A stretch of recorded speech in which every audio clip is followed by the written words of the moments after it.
Yo, what's up, guys? Finally decided to go ahead and tell you guys my thoughts on Homefront since I've had a lot of time to kind of play around with it and make sure that I understand what's going on and whatnot. I didn't want to do this review way too early because if you don't really spend enough time with the game, you can't really figure out what's going to what's going to be what. And there was no reason to rush this review, so I'm gonna go ahead and give you guys an honest review of what I've played. I've played up until about I think I'm level 15 now. So I just unlocked the Scar L, which is the light version of the Scar, because there are two versions of the Scar. One's an LMG version, and one is a 3-burst model, which is actually what the Scar is actually used like in real life. A lot of times it'll be a 3-burst weapon rather than the fully automatic that I'm sure lots of you guys are used to in your normal Call of Duty games. So, but the weapon here I'm using is the ACR, which is the similar version of the one that was used in Modern Warfare 2, and so far this is my favorite rifle.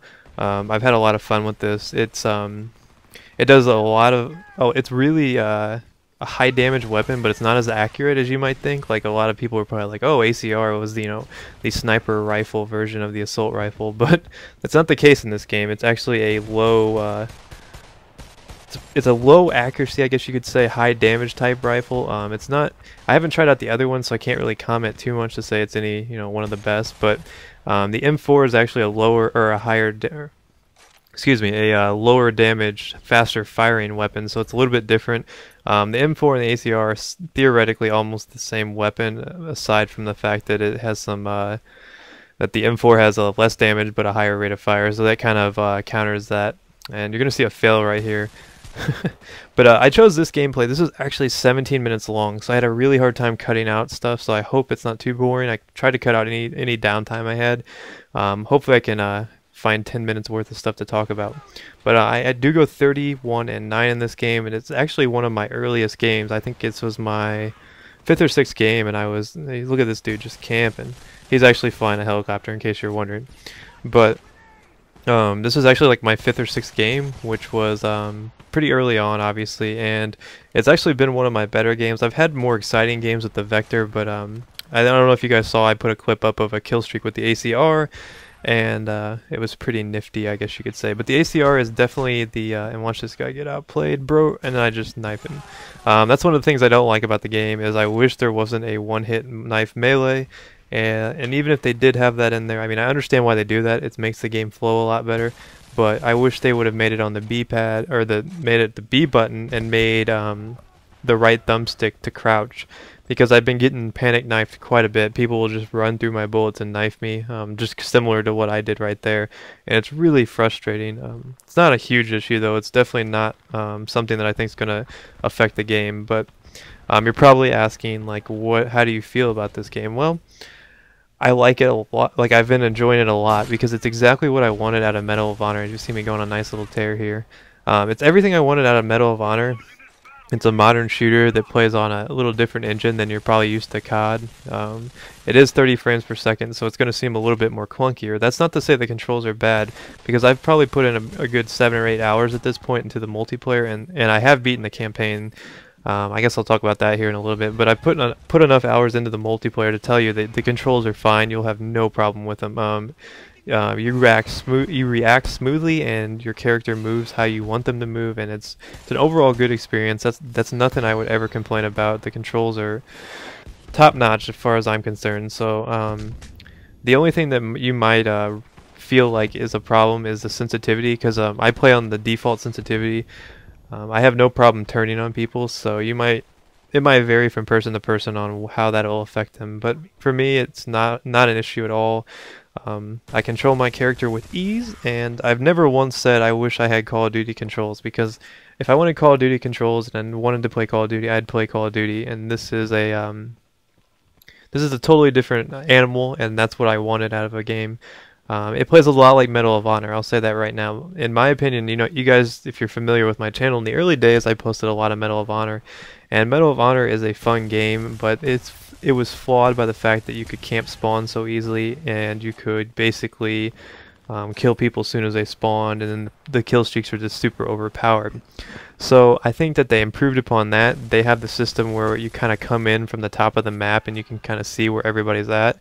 You'll see when I die a few times, you can see I kind of come in at an angle, and I think that's cool. I think that's an interesting take. Instead of just spawning in, you kind of have a vantage point. Some people might say that that punishes, you know, the good players, but to me it punishes people who are just sitting in one spot. Speaking of that, you might notice that I've taken this roof here. This seems to be one of the most advantageous points on this map, which I think is called, you know, I don't want to get it wrong, so I won't even say what I think it's called. But this is one of my favorite maps. What I like about it is there is a lot of close combat. It's a pretty big map, so there's a lot of long-range fighting in the same respect. So I enjoy this map. Right here, you're going to see me put in some good work with the ACR, and you can kind of see how well it performs. It's a really nice weapon. I like it more than the M4. ACR is definitely the way to go. The perks I use for it are, I think I use steady aim and or it's not steady aim. It's called From the Hip. And you're going to see an epic fail. I think that was earlier. I think I cut that out. But it's called From the Hip, and I think that works really well with the ACR. And then there's another perk called Quick Aim, I think it is. And it's basically like quicker aim down sights.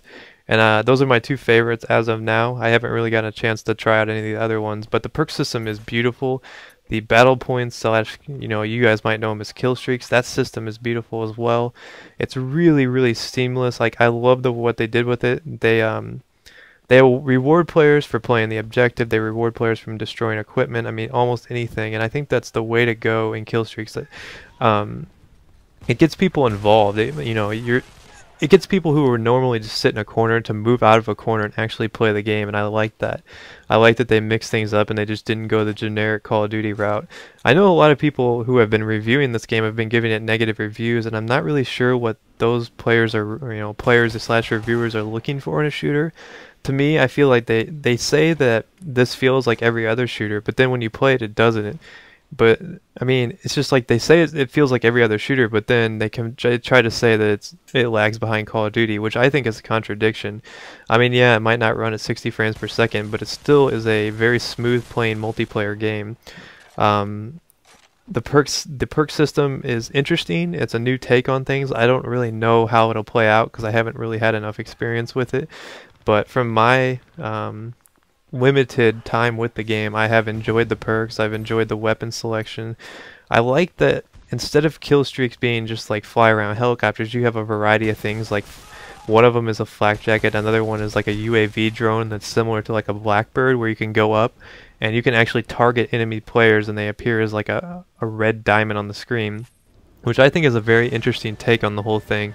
And you see right here, I've used some of my battle points, which are basically the points towards your kill streak points, and I've bought a tank. And basically the only time you can call in the vehicles is after your death. You have the option to spend some of your battle points on a vehicle. And you see right there, I'm getting EMP'd. That's one of the ways to slow down the tank. But what they did was they EMP'd me and then they shot me a couple times, so I'm pretty damaged right now as I try to take this guy out. Usually you can survive about 2 direct shells from the tank without getting blown up. But once you start going, right now I'm like at critical mass. If I take one more hit, I'm basically dead. So normally you would, I guess, bail out of this tank, but it's for the purpose of this video, I decided that I was just going to stay in it, because at this point I knew I was having a good game and I was going to keep it, so I just stayed in it so you guys could see what it was like. But yeah, I'm enjoying the kill streaks. I think they're interesting. They're really well thought out. Anybody who says this game is going to suffer from controls is just, I don't listen to them. I mean, it's a fun game. If you go into this thinking that you're going to get another Call of Duty, you're probably in the wrong boat, because it plays a lot like Medal of Honor or Battlefield. But in my opinion, it's a much better playing than those two games. I mean, it feels like it, but in the same respect, it plays much faster than a Battlefield game. The bullets do take a long time to kill people. It does take you see I get it blown up there. It does take a lot longer to kill people. They don't drop instantly, so you have to be right on target. But I think that rewards good players. I think if you're a good FPS player, you're going to have no problem taking out targets. See, like right there, this guy knows exactly where I'm at, but since he has like limited gun skill, I'm able to take him out. And you definitely want to aim for the head. Head is very important. If you ever played Medal of Honor, you should know that headshots were the way to go in that game, because it could drop people almost 2/3 quicker than if you were just using a normal weapon. So But yeah, this is my little mini review on it. It's starting to wind down. I will say this: the campaign is extremely short in it, but I did enjoy it. The one knock against it would be that I didn't like the fact that the campaign was super short. I beat it in 4 hours. I picked this game up at 9:30 p.m. and I beat the campaign at 2:30 a.m. and I took a 20-minute break in there, so however long that is how long the campaign took, and I didn't really have to redo a whole lot of levels. I think there was one level in the church I had to redo a few times. But hope you guys enjoyed this. I'll probably bring you guys some more Homefront content. I'm really enjoying playing this game, so expect to see a lot more. I went 31-9, and I was using the ACR. Did get some kills in the tank. But yeah, hope you guys enjoyed this. Feel free to like it or dumb it down. Peace.